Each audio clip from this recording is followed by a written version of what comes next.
Okay, let's go ahead and call the meeting to order. We've got a couple people who will be showing up a little bit late.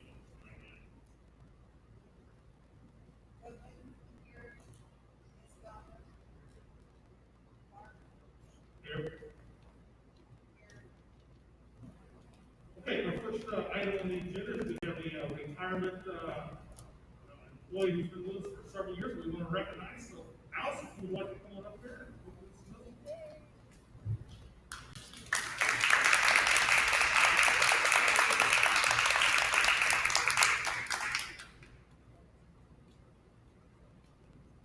Yep, we would just like to present you the retirement gift.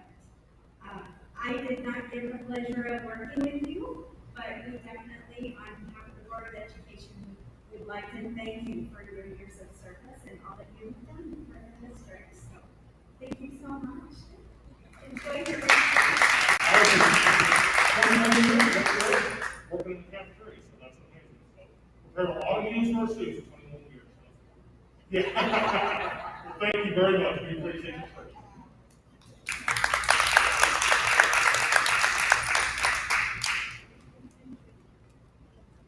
We do have one other retirement to go ahead and recognize.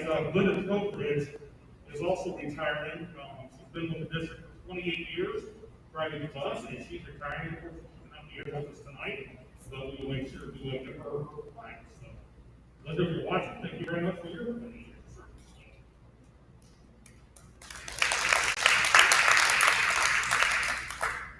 Okay, we're going to do this just a little bit different tonight. I realize most of you are probably here to hear about the reopening plan, as we will get to here real shortly. Looks like one of our ordinances is so going to be joining VFL. So we're going to open up with visitor recognition first. Any public comments to address the board that's not related to the reopening plan. We will give anybody a chance to comment on the reopening plan once we go over that. Any public comments not related to the reopening. Okay, we will turn it over to Mrs. Munson and discuss the district reopening plan. And then after that, we'll have any board members can ask any questions they might have, and then we'll get a chance to ask the public if there's anything they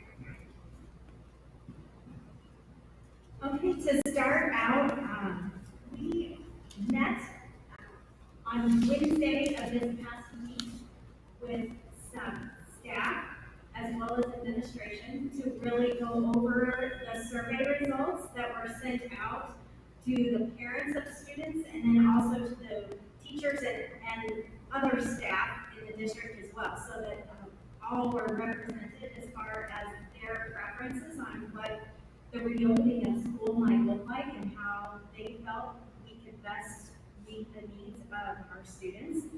And so to start that meeting, we went over the results of the survey from both groups, and I think that's like how we would like to start this evening, just by reviewing that same survey data, and then we can kind of go from there and talk about how we arrived at our proposal.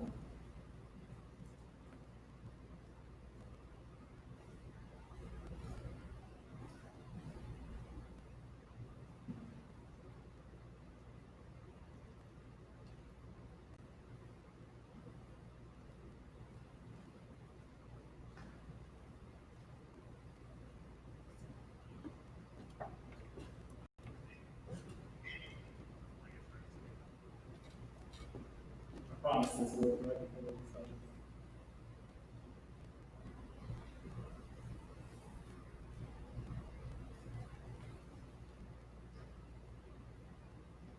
If I can't get it up, I can go ahead and start talking about it. We had a parent survey and we had a staff survey, like Mrs. Munson discussed. With the parent survey, we had 305 families represented in this survey. So 305 families filled out the survey. When we broke down the survey for pre-K to 6th grade, we had 109 families ask for daily in-person instruction, where all students attended with masks. We had 58 families, a blended model, a combination of 50% student attendance with remote learning. And we had 31 families ask for remote learning during this time.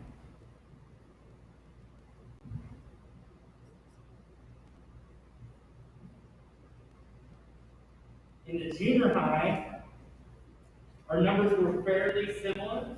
We had 58 families say daily in person, 28 families was a blended, and 8 families were remote.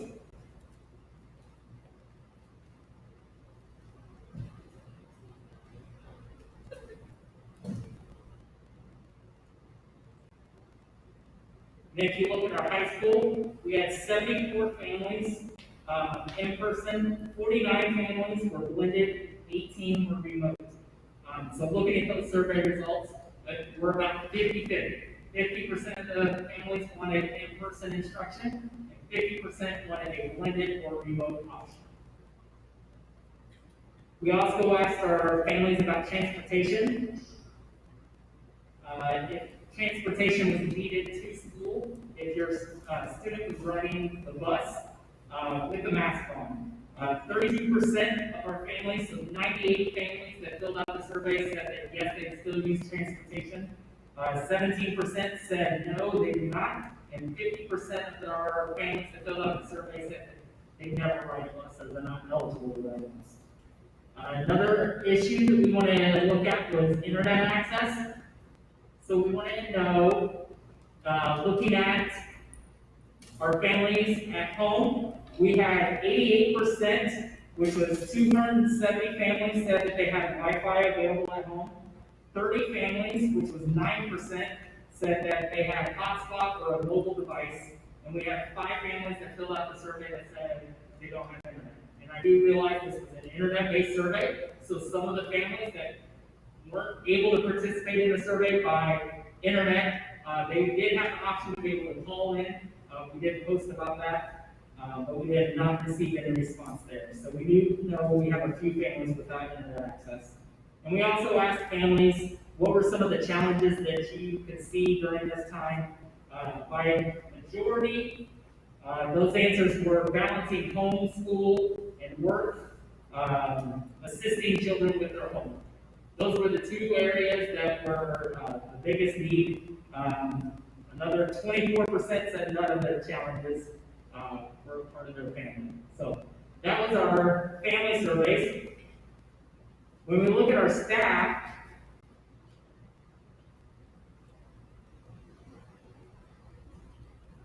we had 85 responses through staff, and that's teacher, parapro, bus drivers, cafeteria coaches. We had 85 staff members fill out our survey. We broke the survey down same way. If you teach pre-K to 6th grade, and 26 teachers, 52% said daily in person, 20 said blended, 40%, and 8%, 4 teachers said remote learning.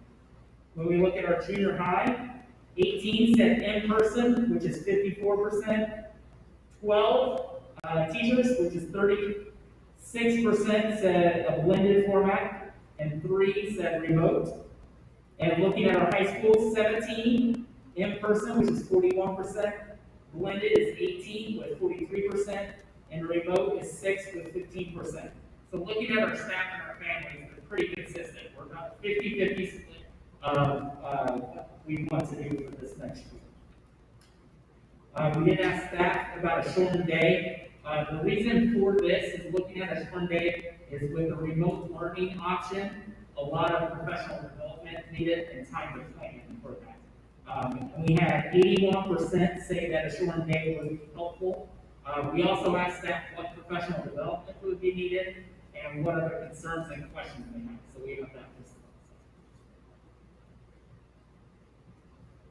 So those are the 2 surveys, the family and the staff survey.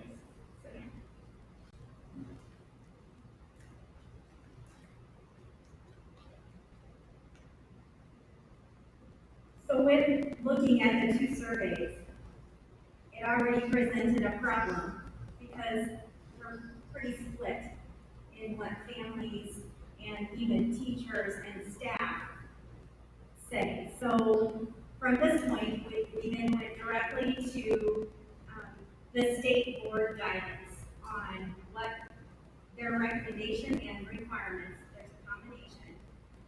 what that would look like in a school day. And very quickly, when looking at what it would be like to have every student here every day, we quickly realized it was going to be very hard, almost impossible, to keep those social distancing guidelines and be able to stay within all of the guidance for all of the areas and still get done what we need to do. So then we really talked about what could it look like? What might we be able to do to meet the needs of our students and also our families, and as well as staff, and do it safely. And that brought us to what the board has here tonight for the reopening is a blended option. Looking at how kind of the 50-50 split, pretty much, for both community and staff, as well as the state board guidance. And so what we came up with, working with staff, was to divide all of the grades, so essentially all of the student population, but each grade in half. And do that, one group would attend on a Monday, Wednesday, and the other group on a Tuesday, Thursday. Well, actually, one would be, Monday, Wednesday, and then Tuesday, Thursday, with Friday being a remote learning day for students. In that, it would be an early dismissal on those days. However, for the dismissal, it would likely need to be at 2 o'clock, and we realized that afterwards because the state board has required a 5 o'clock hour day. And we didn't really, when we were in the midst of it, didn't really know that they were classifying it not just as bell to bell, like from the time you get here to the time you leave, but instructional, 5 o'clock hours of instruction or work. So that's where probably a 2 o'clock dismissal would be the most feasible option, and not leaving time for teachers and other staff to have professional development. All of this with keeping in mind that we're also going to be responsible for coming up with a remote learning plan. If we were to have to go back to a full remote situation, that's why now we are looking at budgeting in that professional development time for teachers and staff, because the remote learning, if it were to happen, would look much different than the way it did how we ended school this past year. There would be a lot more elements of accountability, as well as traditional grades, assessment, a lot of things that were not required in the final closing of school last year. So that also was keeping in mind where we were coming from when coming up with the plan we're proposing. Special education students would attend daily, Monday through Thursday. That also comes directly out of the state board guidelines, also knowing that is one population of students and for teachers in which there has been no flexibility from the state and federal government about meeting requirements for special education students and their IEP minutes and things of that nature. They still have to meet all of the same guidelines, timelines, and all of those things. So that was one of the considerations in this as well. We would probably look to do this, proposing for the first quarter, and then just see where we are, what the state, what phase we're in, whether we can come back safely, whether we're going to be back to remote learning. That would give time, and also not only for teachers, for staff, but also training our students and giving them the supports they need if we do have to go remote. That they also need, development and training and the platforms that we would be using if we do have to go to remote instruction. On those Fridays, when we would not be, it would be a remote situation. There still has to be 5 clock hours of instruction and work. It's not just a teacher plan day, which I think would be a commonly interpreted situation, but that's not at all what it would be. All 5 of the school days need to be instructional clock hours. The calendar dates would remain the same. However, in addition to the 2 planned Teacher Institute days, we would like to utilize 2 blended remote learning planning days. The state has allocated 5 to each school district. We would like to use 2 of those up front to make sure that we have everything in place and everything communicated to families and that we're ready to go when students return. Masks, I know, is another issue, a very hot issue. That's not negotiable. Masks are required. The state is not budging on that. They are requiring social distancing and masks while inside the building. However, there are times during the day in which students would have breaks from that. During PE class, for example, if they are outside and they can maintain social distancing, they would get breaks from that. We would also be able to build in times for students to have a break from their masks as well. Also, keep it in mind, this is our proposal for now.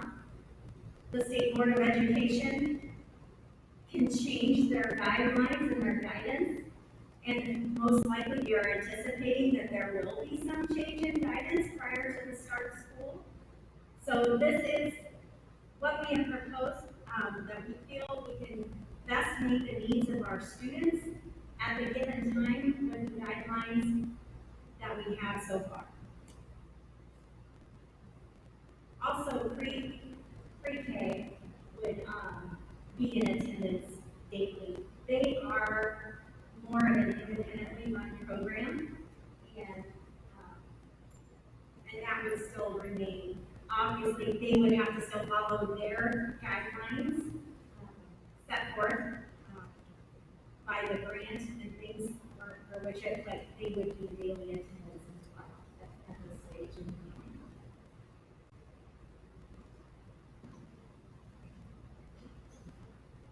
Okay, thank you. I did have one quick question before we ask anybody else. You said the calendar dates remain the same, so initially it looks like school starts at students on the 18th of August. Will that change or is that going to go back?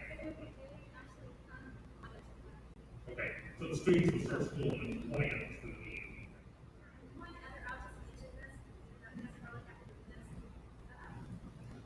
One calendar date will change. I don't know that it's been published yet, though.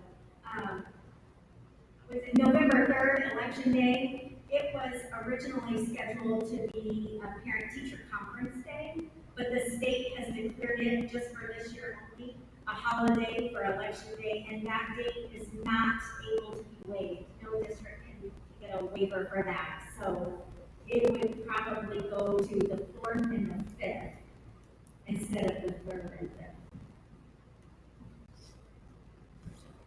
Any board member questions or comments?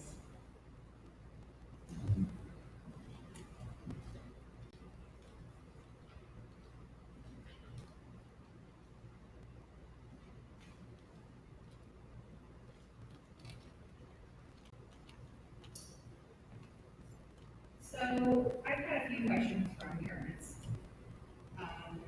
You answered a couple of them already, so thank you.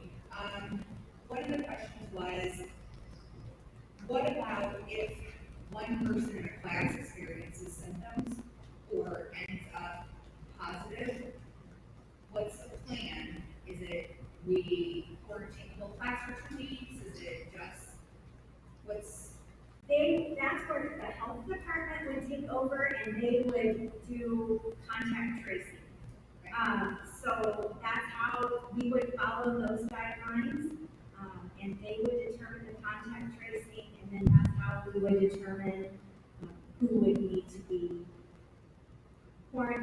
whatever the case may be, would be through that. What about if a parent decides that they would prefer to do all e-learning? They would prefer that their child not attend in person at all, or we going to give parents that option if they want to do just e-learning?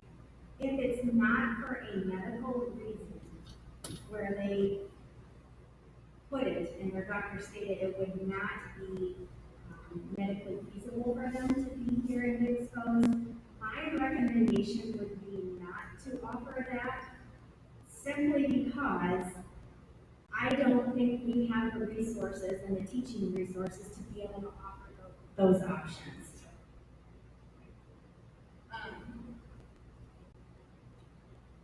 We absolutely, if there's a medical, we will definitely offer them. So reading through the guidelines, I was reading a lot about PPE, cleaning. Are we getting the additional money for that? Right? If there are grants, is there anything coming from the state or federal? Yes. That can help pay for that? Yes, as of now, we have the CARES grant that we've already been approved for, and that has purchased some extra technology to be able to help students and families that need additional devices in their homes, as well as all of our additional protective mask equipment, cleaning supplies, the electrostatic sprayers, and the chemical for those. So for Fridays, what are we going to do for kids whose parents work and they don't have that outside intervention to help them get those 5 hours? Because I can see a whole lot of kids from here.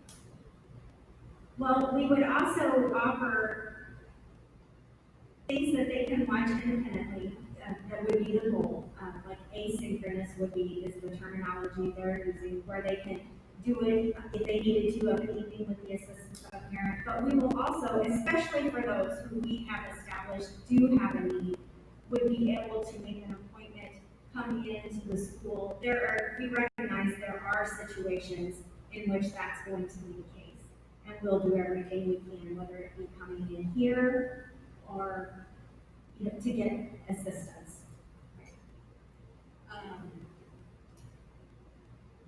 Have we talked about or considered or figured out what we're going to do when it comes down to getting substitutes once teachers are sick? Because I can see that being an issue too. It is going to be an issue.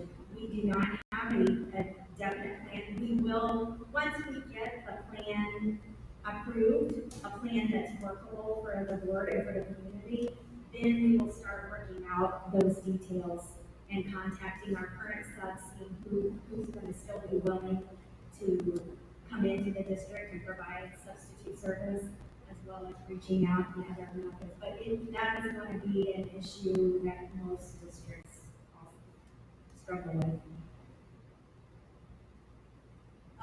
What about the possibility of parents who are playing with special education for reason?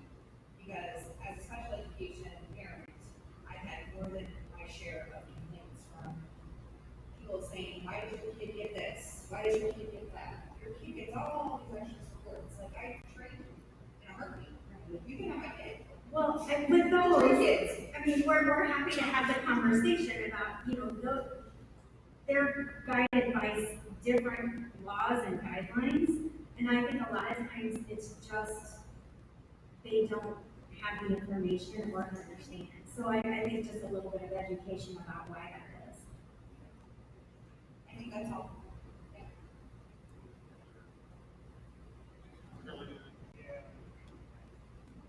This might be kind of hitting this here, kind of like notes, but I appreciate all you guys are doing. It's great. I have a question. So, where do you think the teaching staff will be on day one as far as being prepared? Like, I am saying, what if day one, we got a problem already? We have lost some kind of learning. I know professional development built into this, and that, kind of moving target there, but day one, something happens day one, is it Well, it's definitely gonna be a challenge, and I'm not gonna say otherwise, because, as of now, we still don't have those guidelines as to what that would entail.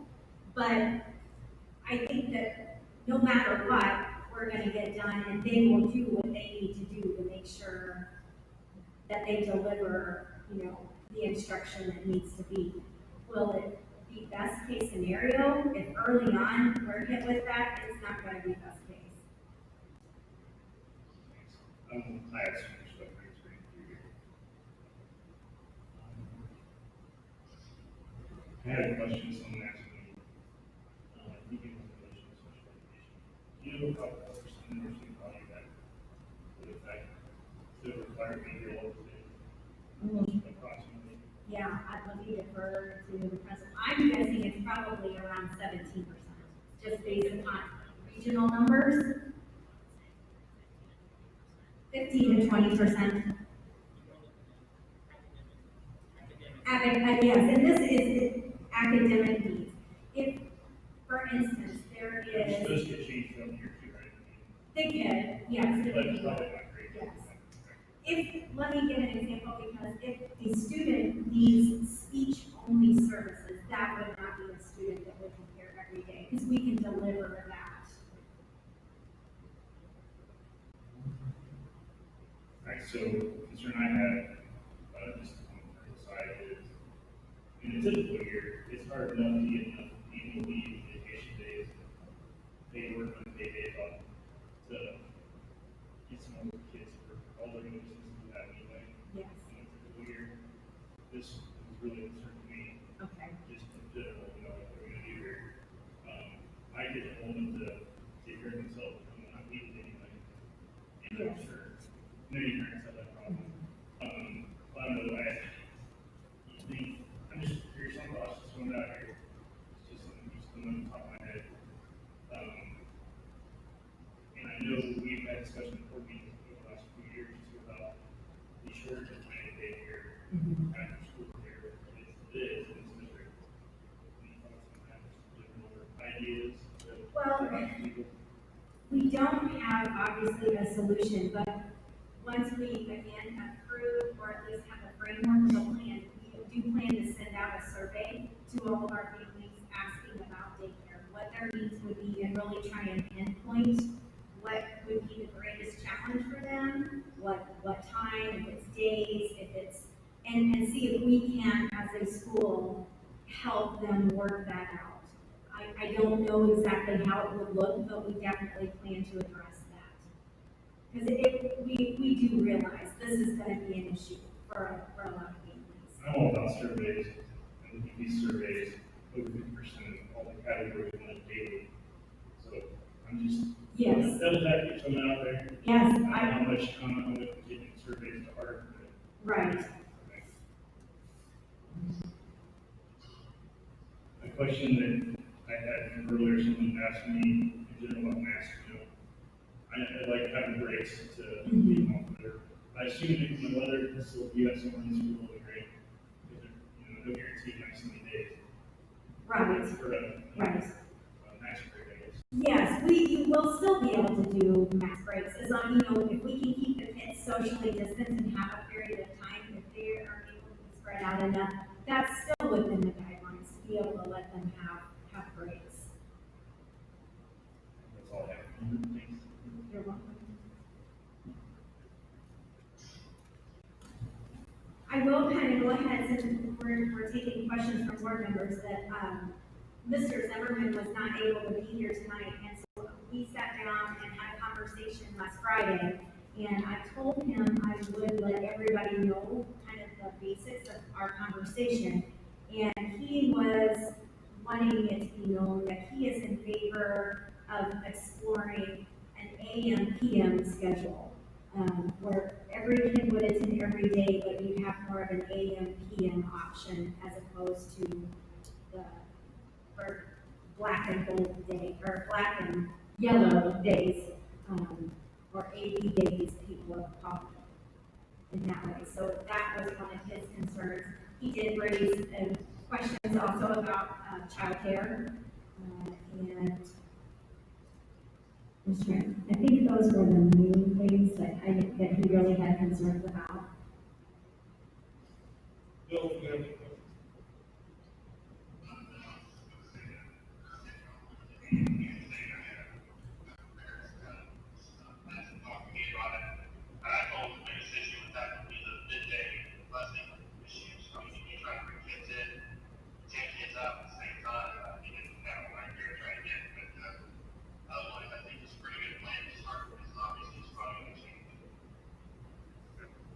Thank you. Just a couple comments, I don't really have any questions.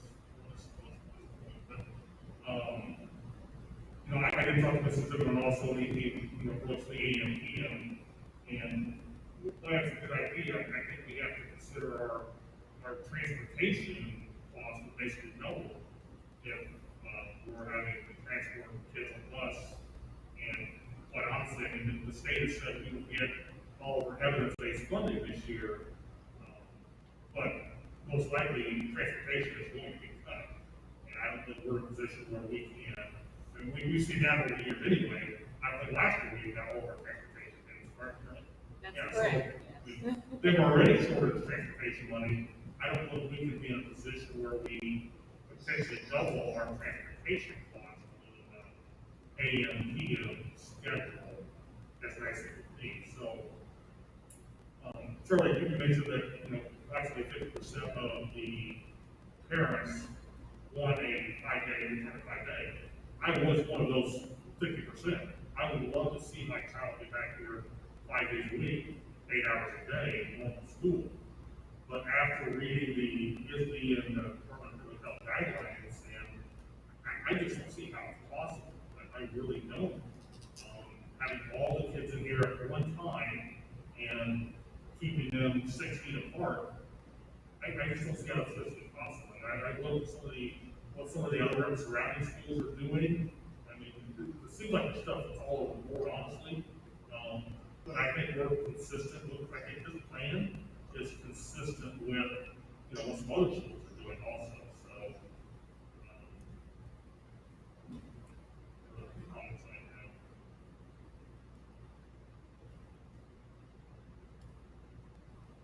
I don't think of anything right now, so at this point, the board comments, we'll open it up for any public comments on the reopening plan that anybody has that would like to share.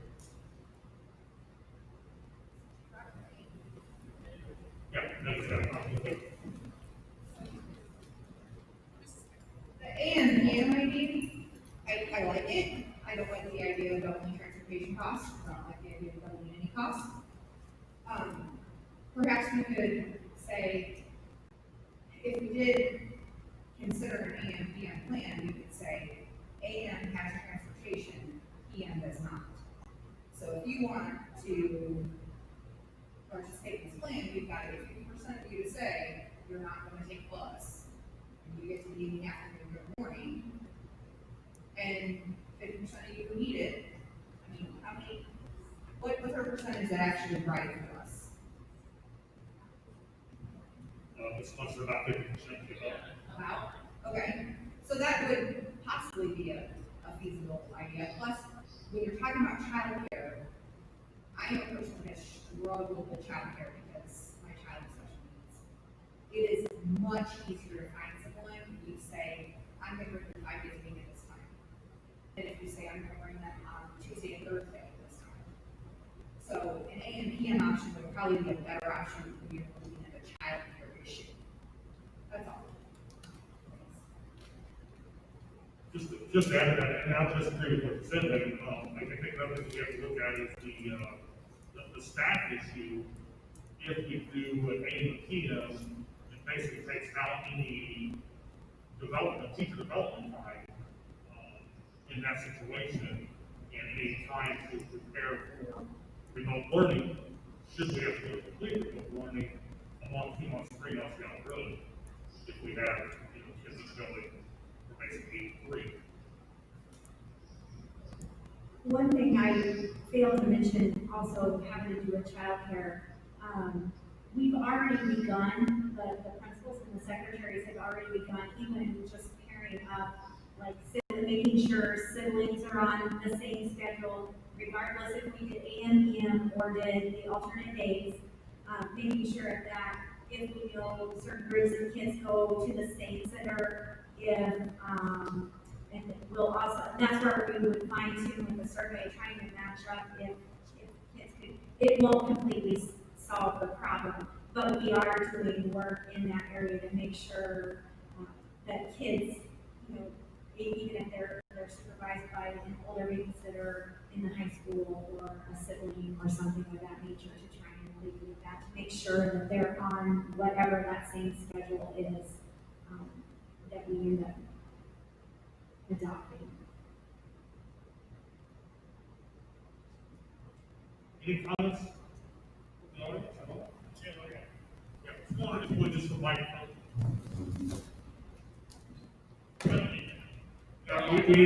We're live, we have a live stream, so, not for us. Can you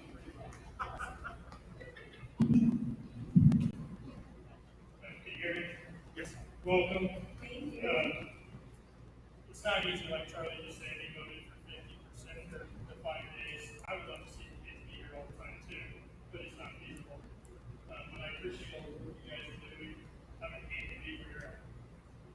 On that note, cleaning in this building, as a parent, you come in here, it is subpar at best. I'm not trying to be rude to anybody, but you go down these hallways, you go into these bathrooms, they're disgusting. You do the A&P and there's no way you can clean this building in time to do that, you know what I'm saying? Monday, Tuesday, break on Wednesday, Thursday, Friday, and you got Wednesday, you clean the building, and you got weekend, you clean the building. But I do like breaking it up, I just think it's best to get your A students in here 2 days, get them out. Break, get the other students in here. Cleaning this building is going to be key. Social distancing, mask, hygiene, it's totally different when you tell the kids to do stuff than like, my fiance, special ed, it's gonna be hard to keep those kids with masks. It is. So, I guarantee you, Bobby is a great man. He can walk these hallways and say, put your mask on and they'll walk out and do this and that. You're not gonna be able to do that. You gotta be able to maintain cleanliness in this building. The electrostatic damage, we were talking about that, we use that at the football field. It's great, but how are you gonna do it when you have people all around? It takes, to clean one classroom, it would take you about an hour. That's no way to do it. We've been trained, Carol, you know what I'm talking about. We've had training at U of I, how to clean with this equipment. One person can take it out and clean that classroom the right way. You know, they come in and swap it. Hey, it's bad. How many are you guys going to hire some more janitors? I just don't see how you can keep this building clean.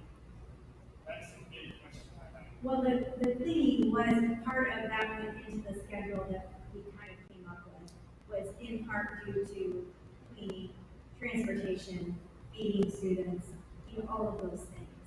Are we doing temperature checks when they come into school? We have not established that, but there will be some temperature checks. However, we are looking at possibly doing self-certification, you know, from home, and then doing checks on, you know, random checks as well as checks on students who do not arrive with a self-certified.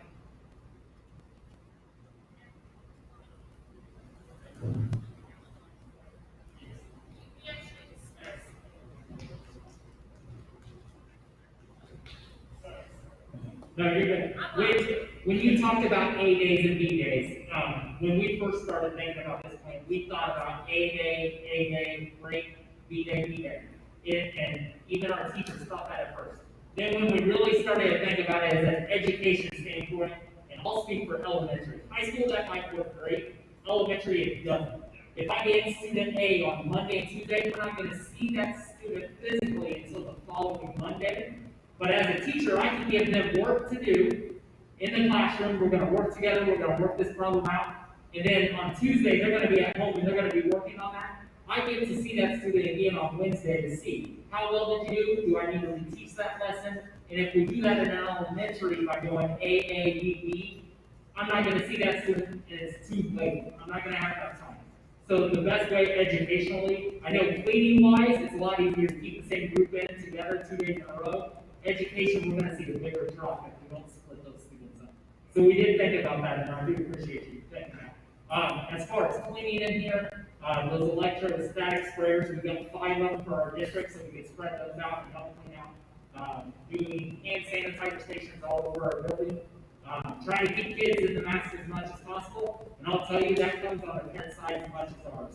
If parents can help, once we approve a plan, we'll put some messages out to our parents. If you can help, students start wearing a mask now, have them take it out so they want to wear it. We've already started that in my family. And I had to make my 3-year-old take, or 4-year-old take it off because she wanted to wear it all the time. She likes it. So I think the positiveness from parents is going to be huge when it comes with the mask. I think that's good. So thank you very much for your, That's for all. your comments. Thank you. Any other comments?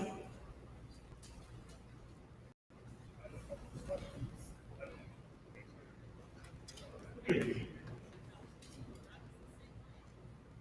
I just have a couple questions, but here. If you pull it down, thank you, Susan. Thank you. Yes.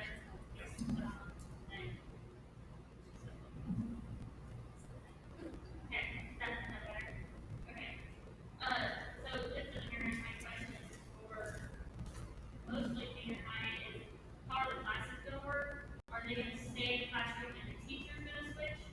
Or are we gonna have all the students switching classrooms, sitting at different desks, touching or something? We have considered this. Every detail is not worked out, but I'll let Mrs. Jones talk to you a little bit about what's been discussed so far. So far, we have put our teachers' safety as well as our students. So we're still working on the details because honestly, until we have board approval, we haven't put specifics in place. However, as of now, I believe that we will move students. With that being said, we'll probably have several cleaning protocols in place. And in theory, they should be health checked every morning. They should be coming in, getting hand sanitized. In theory, these are older kids, they should be able to follow, protocols better than a kindergartner could. Not perfect, junior high kids. However, we will probably be moving classes, they will be half the size, so in theory, we could sit every other desk, and we'll move to sit every other desk. So the specifics have not been established, but don't worry, we're very much working on how to move the hours,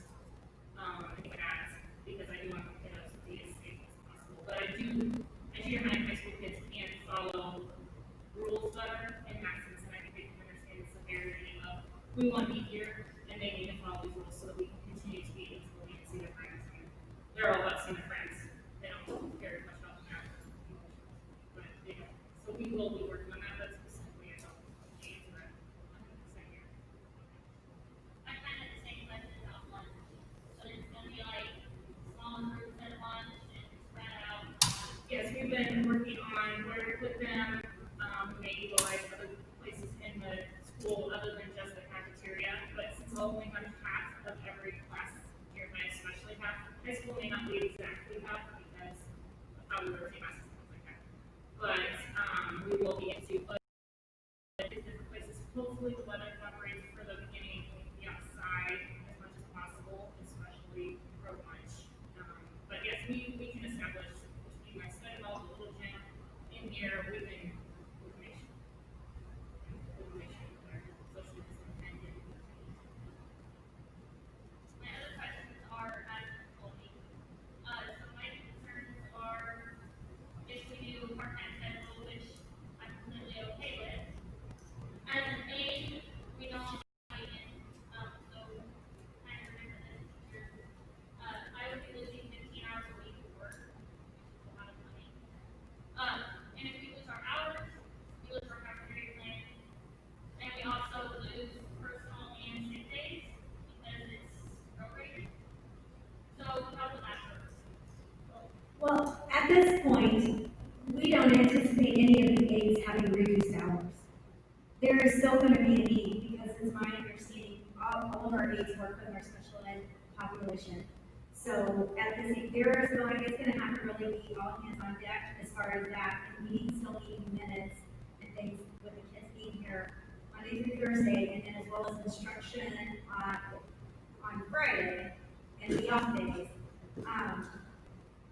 At this point, we don't see where we can have a reduction in staff.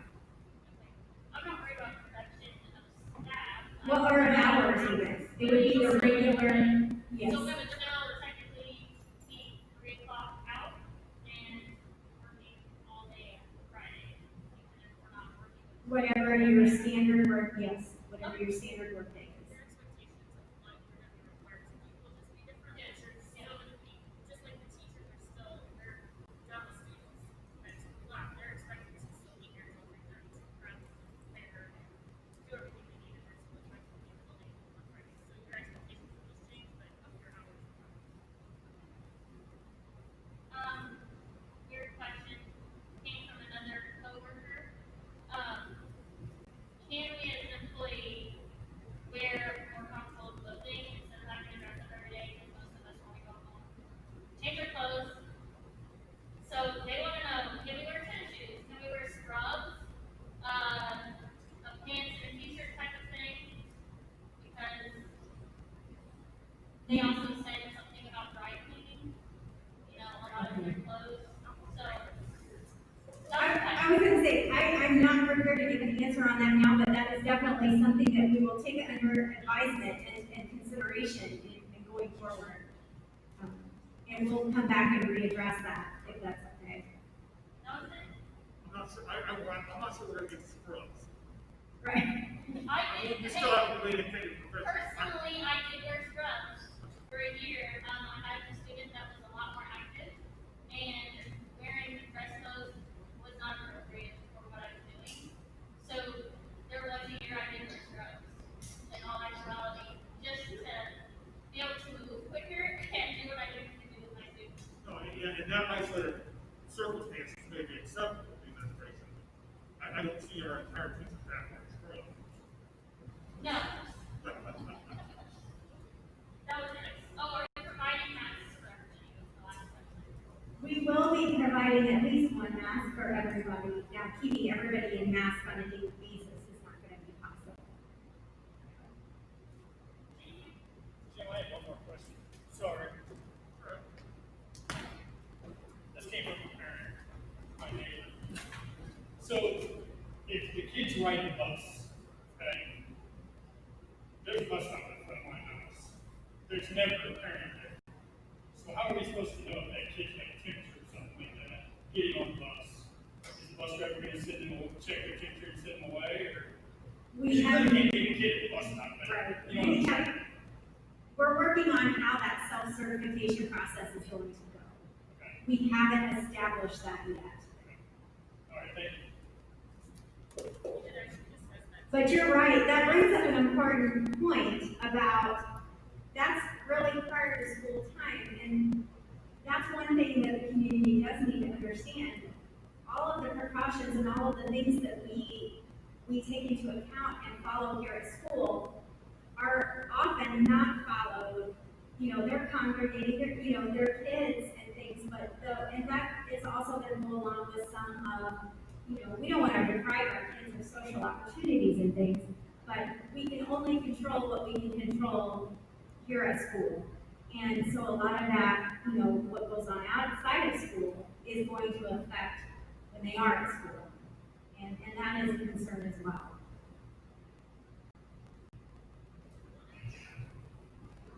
Go ahead.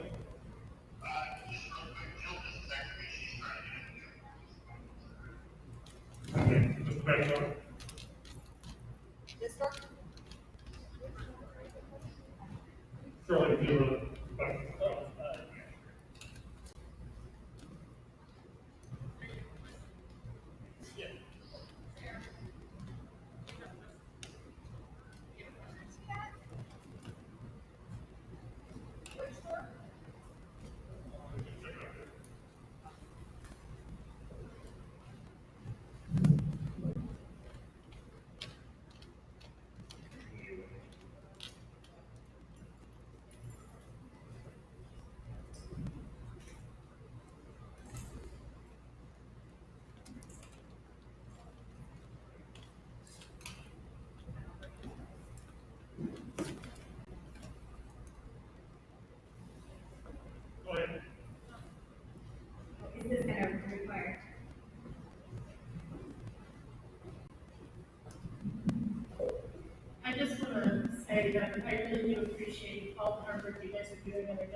and, I know everybody's working really hard. I have two thoughts, having to do first with TAs, special ed, are we going to run our placements so that we can maybe contact the parent and make sure they are sending that kid? I know it's like down the list, I understand that. I think it's important to see if that kid's even gonna show up. Because I've heard from several different people that this one may not show, this one may not show. So I was just curious about that. I think Mr. Beck wants to make a response. We've had several discussions before, starting back in March. We talked about everything. We've made tentative placements with all of our one-on-one aides. We didn't want to put anything out in public yet until we had a confirmation from our board with the plan. So then we knew exactly how we're gonna use our staff and when we can use our staff. So that's one thing that we were waiting for is tonight, and then starting to get, information from parents after.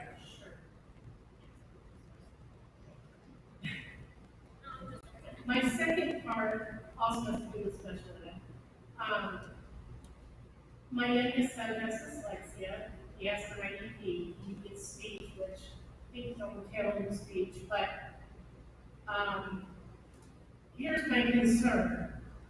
We're going 2 days a week to split up the kids, they're gonna be exposed to everybody if they're going 4 days a week.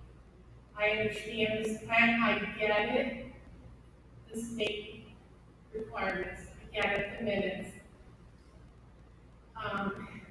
I worry about his social emotional side of it, because he already, makes comments about how he's singled out, or, I'm stupid, or nobody likes me, or, that normal stuff that goes with every kid. But this is a little bit more difficult because of the reading aspect. I understand that the more, the better. My concern is, if we're making these statements about getting insurance, if he's exposed to everybody, he's exposed to the Monday, Wednesday, or the Tuesday, Thursday, all four. I need to be individual. So can we maybe look at what the state's asking? Figure out possibly individual with the parents that are concerned about this, and see maybe, is there a chance you could do the 2 days and maybe this time at home, doing the homeschool, whatever it's called. Remote, thank you, remote learning. I just think it's worth a look at, just to be, that's just my concern. Yeah, those things can all be, examined on an individual basis. However, changes like that would be done through the IEP team. I understand that. Yeah, so things like that can definitely be explored and see, where you can analyze what can be done at school and what can be done. I mean, and if we need to do that, we need to do that. I understand that as a person who's worked in, special Right. kids for 20 plus Right. years. I get that. But as a parent, I'm still concerned about his whole person. So I'm gonna say that we are meeting with our special ed teachers this week, and we're establishing guidelines as best we can, which probably means that every parent should be contacted prior to school starting to review and make amendments if necessary. So we're not just gonna shove your kid automatically into a placement that may or may not be the best place for them. Because it's still a loose restricted environment, if this is no longer loose restricted, but we'll have to amend their minutes and make sure that we are doing what we need to meet as education needs. So, but because of that, every student, we are meeting, I'm meeting Wednesday morning with mine, or really by the end of the week with all of us. We are aware that these are unique circumstances, it's anything that but know that we will probably do your case. Okay. Because, he'll have Mr. Thomas insurance. He'll go for that, but will be the same. Other classes that he's already in, he just goes for the resource. It comes back to, in credit, is he gonna be doing the same things that the same things that the 2 days before those groups did? We Yeah. have to, Okay. we have to. I, These are not these timelines yet, we don't really know exactly. right, and I'm fully for, let's go with the flow, let's do what we need to do, so I just wanted to check with you guys and make sure that everything's all right. And welcome. Thank you. Thanks. I'm gonna go back to. Have you forgotten your question, Jim? Sorry, I lost my, just, That's your goal. yeah. Today's his birthday. Thanks. I have just two questions. One, and I've been trying to read through the state board stuff too. I know it all, so this might be a new point to ask this question. But do we have specific guidance on how we're going to go our grading team to be like this year? Do we be basketball? Do we get a lot of leniency? I'm just curious. That question's come up numerous times last week. Well, they have not given us or released that updated guidance, but what they have said is it will be back to traditional grading and assessing and. And so that's what I had gathered, but I mean, we're Oh, gonna, and we're even gonna this stick one. with that, right? We're, Yes, that's what we're shooting. if we were to do this blended plan, yes, it would be back to what you would, I guess, say is normal. We're for more, yeah, grades. right. Okay. And then the other question I have is, so obviously the state, right, public, so we're laptop funding. Are there any concerns you have with any mandates? I know changing all the time, it's like changing a wheel on a moving car, right? Yes. Who knows? But is there, you see anything that you know we're gonna have to meet, that maybe insurmountable or some kind of ridiculous standard that they're gonna ask us to use that as an opportunity to pull funding? Maybe I'm being simple. I don't, yes, I get what you're saying. I don't foresee anything completely ridiculous. Now, taxing, maybe, but really, I do not think they're gonna ask of us anything that cannot be done. My greatest fear is that this is all gonna change before day one of school even starts. That's my biggest fear. So as long as we're willing to roll the punches, we should be able to be in a good graces, so it's good Yes. state to give us. And yes, and I think they're gonna look very favorably. Some districts, everybody, like he said, they are all over the board as far as even in our areas. We started off as Douglas County schools saying, all right, let's try and be consistent. Let's try and be on the same page. Well, their communities and their staffs were all over the board about what they wanted, so we can't even within Douglas County be that consistent. And, but I do know we have done our best to follow this guidance and I know that the state will look favorably upon that, given any circumstance, that we're doing our best and we can prove that we are following guidelines. Thank you, and again, thanks to you guys, all of you for, I think, that an hour that you guys put in, so thank you.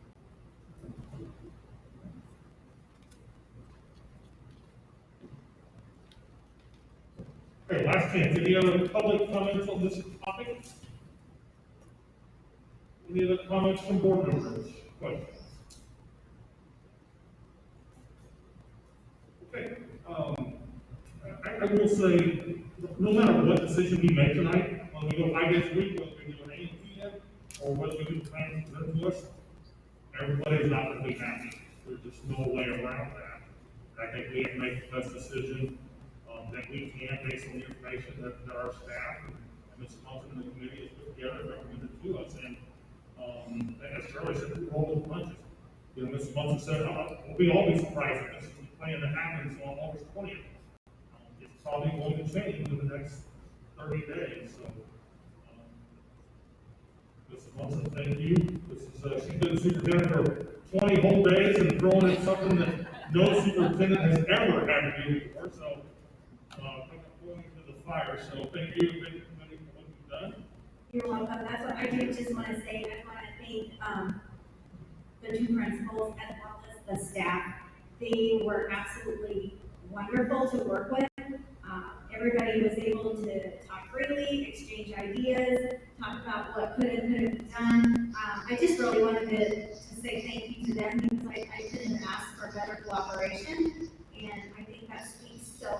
to this district and to them as professionals, so I appreciate that. Okay, with that said, I'll make a motion that we approve the reopening plan as proposed. Okay.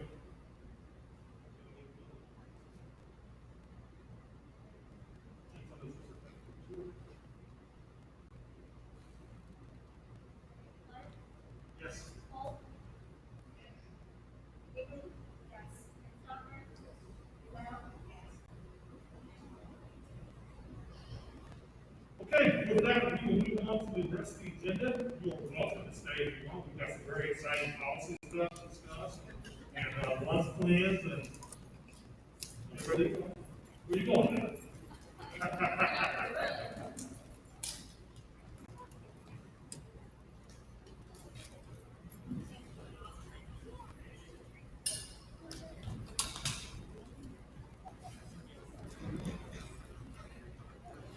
Next item is the consent agenda, which includes the regular session meetings and the closed session meetings from June 18th, 2020, authorization of bills and the treasury. Any comments or questions on the consent agenda? No, I think that was an approved consent agenda.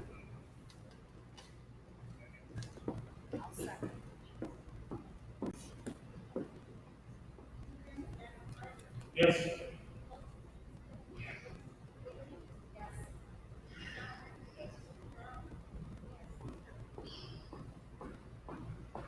Okay, next item is, consider approval of policies and define and review. Well, Yeah, I just gave mine out because I didn't think there's mine. These are all policies that they are currently in effect. This is just actually a review, a 5-year review of what's in there. There are no, I read through them and they also did not have any recommendations or modifications to any of them, so I don't have anything to recommend or any reason why we shouldn't approve of those. questions, comments? We have a motion.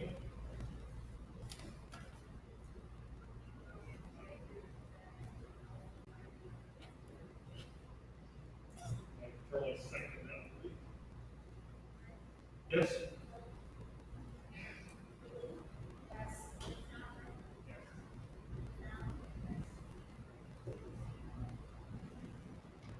Okay, next item is consider approval of the food, bread, and milk bids for the 2021 school year.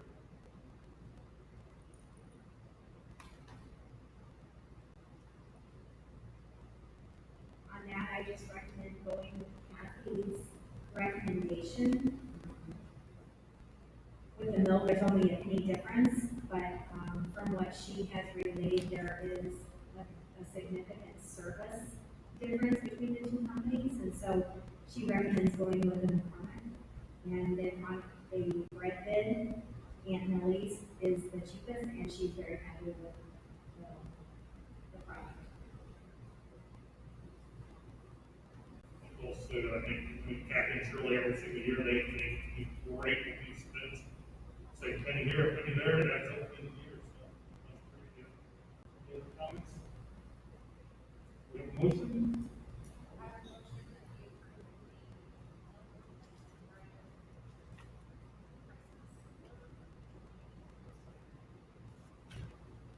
Second that.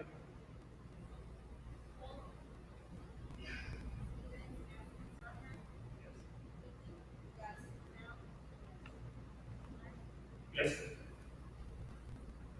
Next item is consider approval of the first reading of the Press Plus issue 104. Okay, on this one, it's huge. I have not read these policies yet, so I can't give you any recommendations at this point.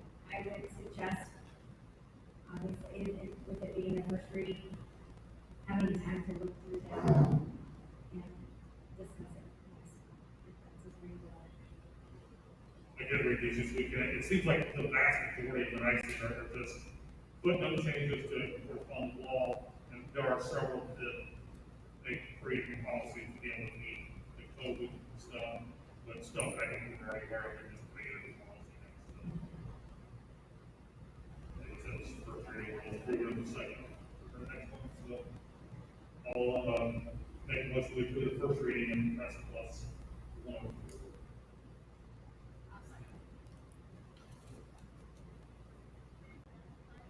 Yes.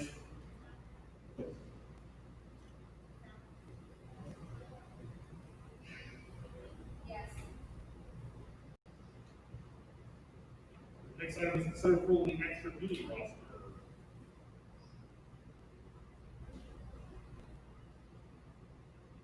These are things that already have been approved, but just like a final approval. I think this is just our annual approval of who's assigned to what extra duties.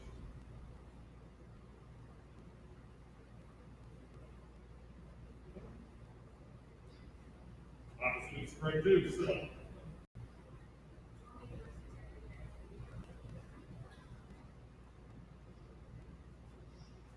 I'll second that. Yes. Yes. Yes.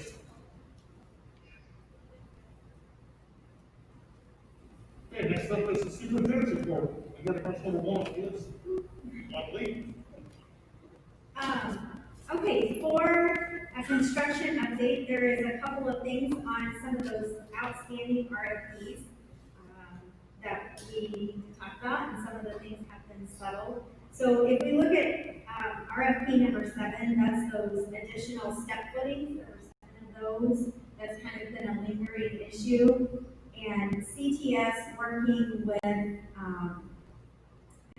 think it's construction, that they are assuming responsibility for those. So that now has been settled. And I believe it's not on here now, but that was like $6,800. I thought I remember.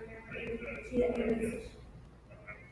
So they are working together to get that figured out, but the school is no longer going to be asked to pay for that. Oh yeah, here it is, $66,8150. So then that brings us down to one of the other outstanding ones were the fee items. In the meantime, there was an issue with the curtain because of the change in the height of the stage. There was then a $1,200 change order because of the length of the curtain, and they are assuming responsibility for that as well. So just, yes, yeah. They're gonna take care of that. So then that brings, the RFP number 28, the painting items. Their proposal, that we really kind of need to discuss, the interior stripe, which is 5330, they are going to take care of the gold stripe inside the gym because the district was originally told that would be at no additional cost. So they are going to assume that. What they are asking is that we help, or that we assume responsibility for the outside, the two-tone exterior color, for in the amount of $5,500 for that change order.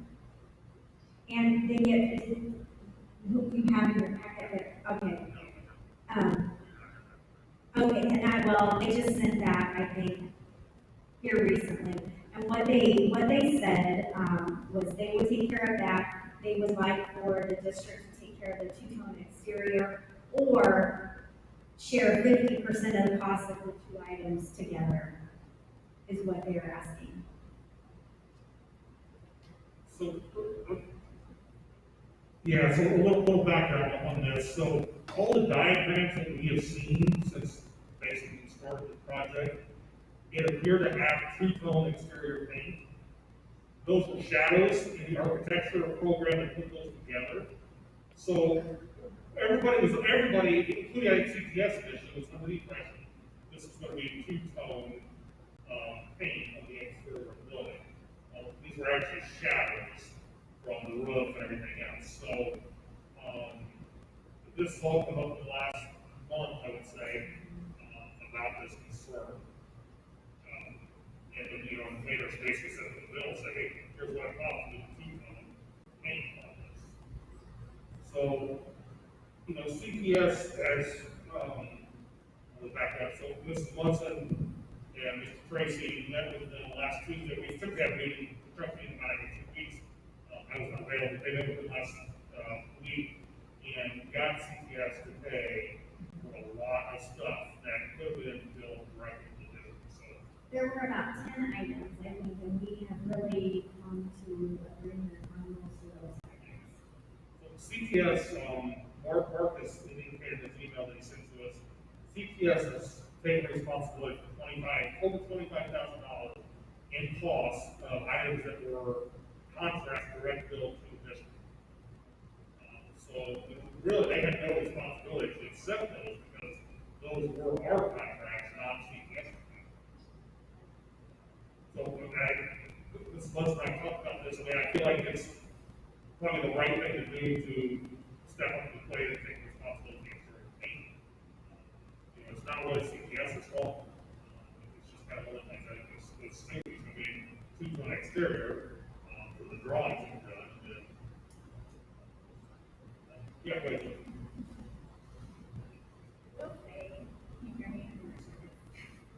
I will say that whenever we were presented with the options for the exterior paint, but too, we were never presented with an option to do a solid exterior. It was this two-tone color or this two-tone color. So they didn't even give us the option of, okay, well, if you do one solid color, this will be your price. If you pick one of these two-tone options, it will be this price. So that's a little frustrating. I mean, I don't expect to have an answer, I'm just pointing that out. I think, I wasn't going to speak to conversations like that. I think CTS is still just going to be about the also. Where the ball got out, I don't know. I feel like they dropped the ball. In my opinion, that's too much of a flashback to what you know. Right. Just so, maybe I haven't checked on it, but probably needs to work with you. They have, I mean, they weren't obligated to a lot of that, I feel like they should have anyway. A lot of great, whatever you guys have done, I feel like they should have done it, but they probably wouldn't have done it, that's great. Yeah, what's the difference?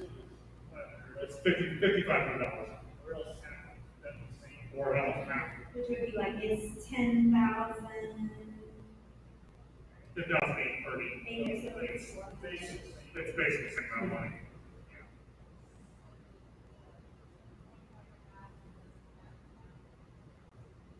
That does come out of contingency money that we budgeted, we budgeted 176, I believe, contingency money, so. No, that's not all we've done. Not yet, I don't have the spreadsheet, so I don't know where. I You don't, have the spreadsheet? at the bottom, you might better know. This is the latest one. $87,700. Look, that's not Draws, bad. so remaining $116,370. Yeah, and that doesn't include some of the ones that you guys got taken out last week. Right. So we're not, I don't think we spent half of the things in this. Oh, that's exactly what we'll come up at, yes. I agree with Jill. I don't think it was practical to make it your own two-tone, but on the flip side, yeah, two-tone. We didn't get you on it, it looks good. I mean, honestly, if we would have known, if we said, hey, very beginning, we want two-tone like was presented to us, and two-tone was bid, I mean, that's money would have been built in there, because that's what we were anyways, so. Yeah, and honestly, I don't know that we need a motion for this tonight. I mean, last meeting, we gave the superintendent who they wanted to approve all these RFPs, I think she just wanted to. I do, yeah, I just didn't want to do it without at least making sure we're all on the same page. Okay. Yeah, I agree, I think that's the right thing to do.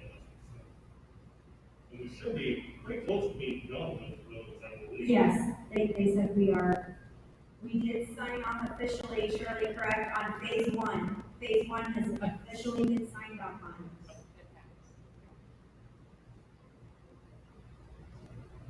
And then I'm gonna let Mr. Beck talk about registration, with his report.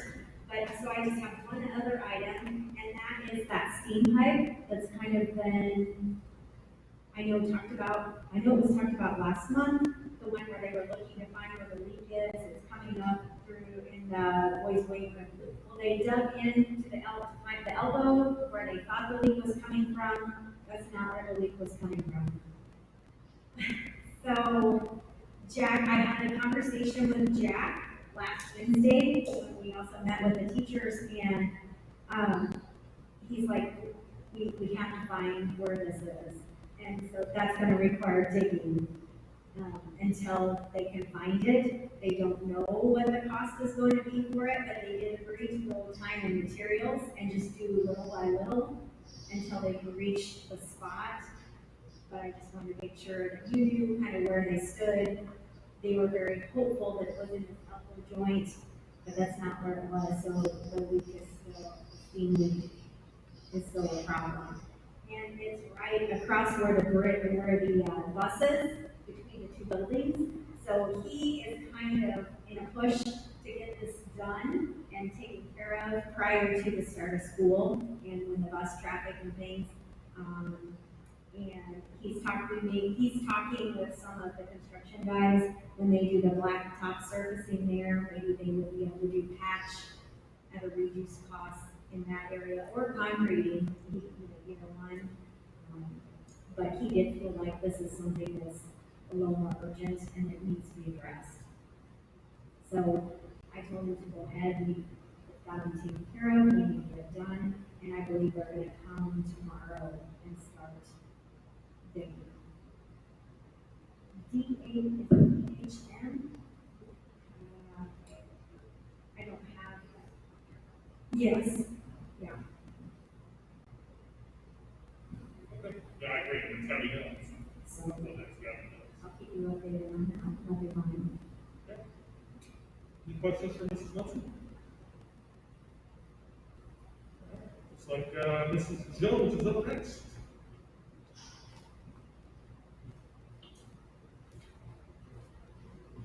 These keep getting shorter. So the only thing that I have is I do have a letter from SIU. I just opened it today, and they were congratulating Alana Campbell, Jacqueline Young, and Emma Johns, which are former students. They all made the dean's list at SIU. So.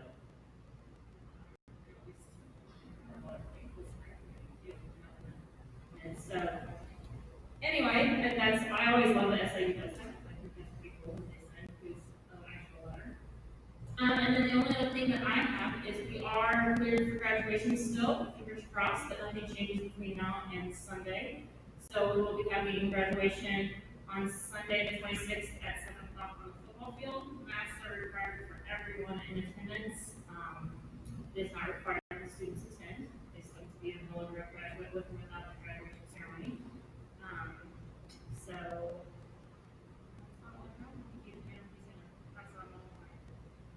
Diploma is that night, so we didn't move it to 7 o'clock, it was originally earlier in the afternoon, but it will be a shorter, so we're trying to do it as quickly as possible. So, I'm excited that I get to at least put together more time. Any questions, Mrs. Jones? Write that down, it's the first one ever. So noted. Mr. Beck? The only thing I want to talk about is, the online registration.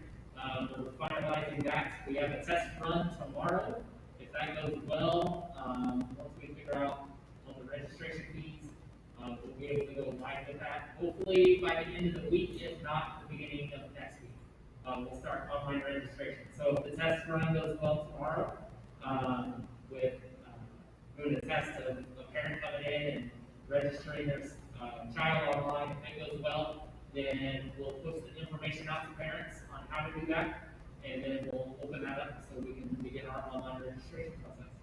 If parents don't have internet access, then, we'll have them make an appointment with the school, come in, and they'll be able to have a computer here set up, and they can do online registration. Yes. Yes, if you don't wanna pay online, you can still bring in a check, bring in cash, all of that would be available also. Yes. So won't staff have to register anything, okay? No, you do not have to, we have it set up where you don't have to make a payment online, because there is an additional fee for paying online. So some parents might not wanna do that, so we don't want that, to stop them from doing that.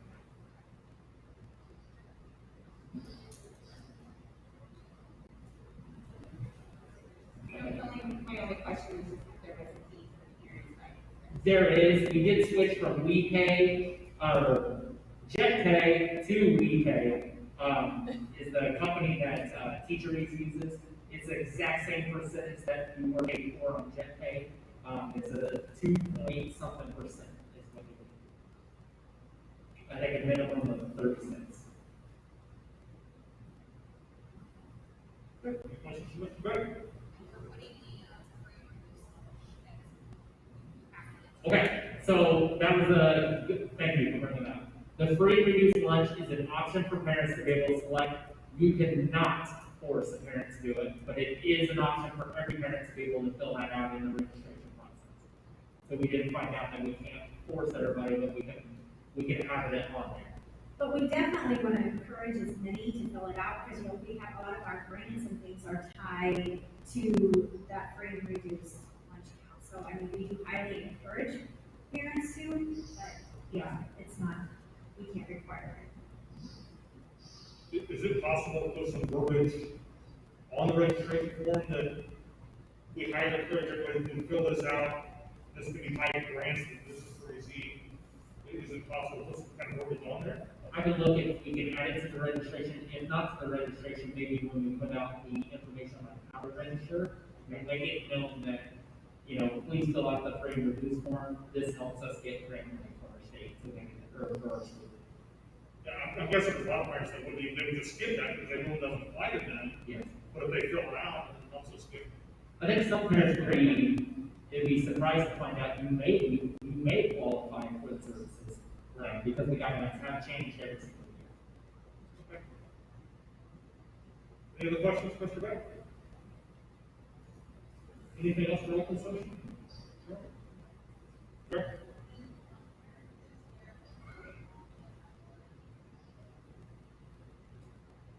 The question was, any comments from parents on the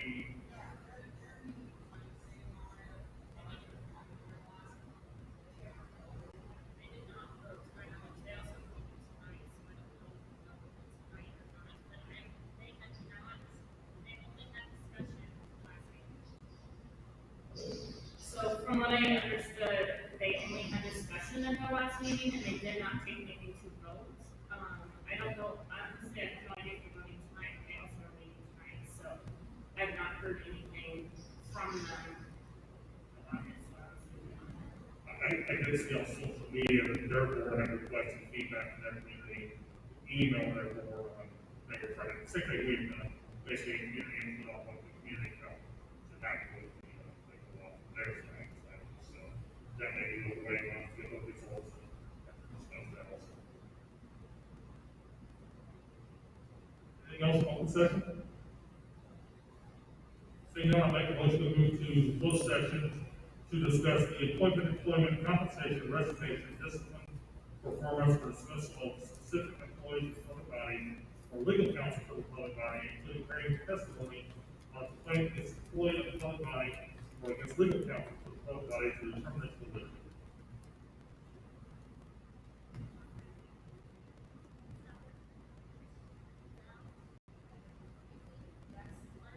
Yes.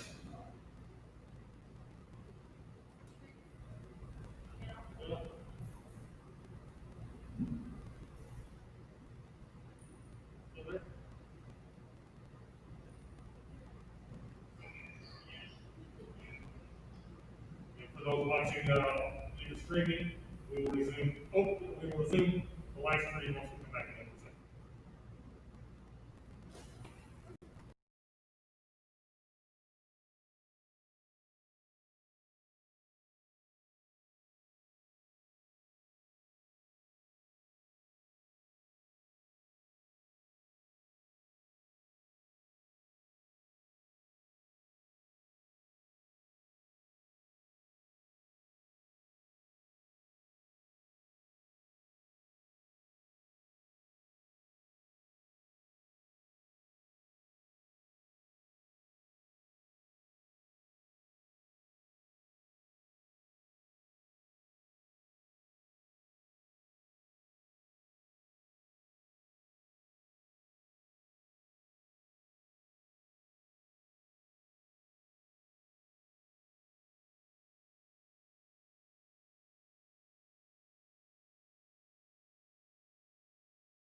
make a motion to accept the resignation of Nicole Beals, high school business education teacher.